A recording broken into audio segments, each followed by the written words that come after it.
Ito yung client natin kahapon na bumigay yung wall RAM SSD. Wala na tayong magagawa.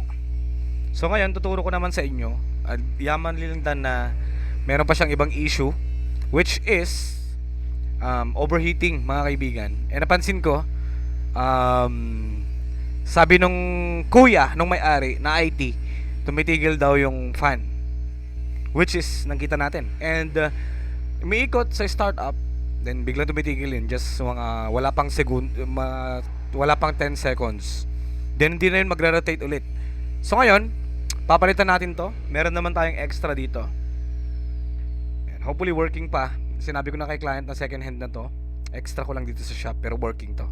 So let's do this, mga kaibigan. Lenovo IdeaPad S145 14IWL cooling fan replacement guide.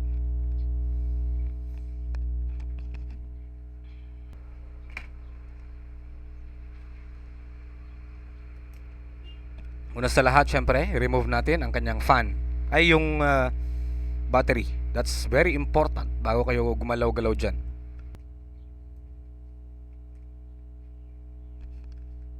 Then, remove muna natin tong mga kaibigan. Itong connection ng Wi-Fi. May tatlong screw to, 1, 2, 3. Pero ito kasi natanggal na dati.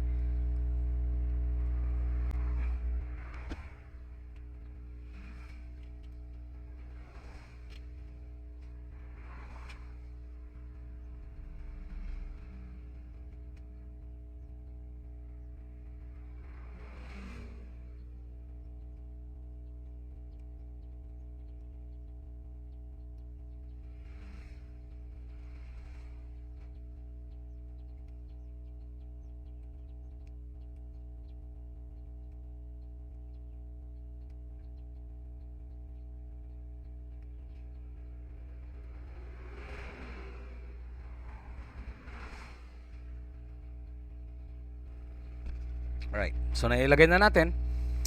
Ngayon, testingin muna natin.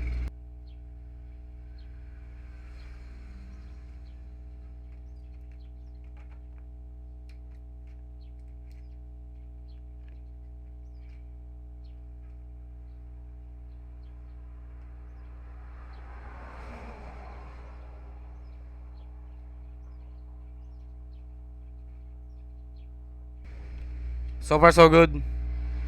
See you next time.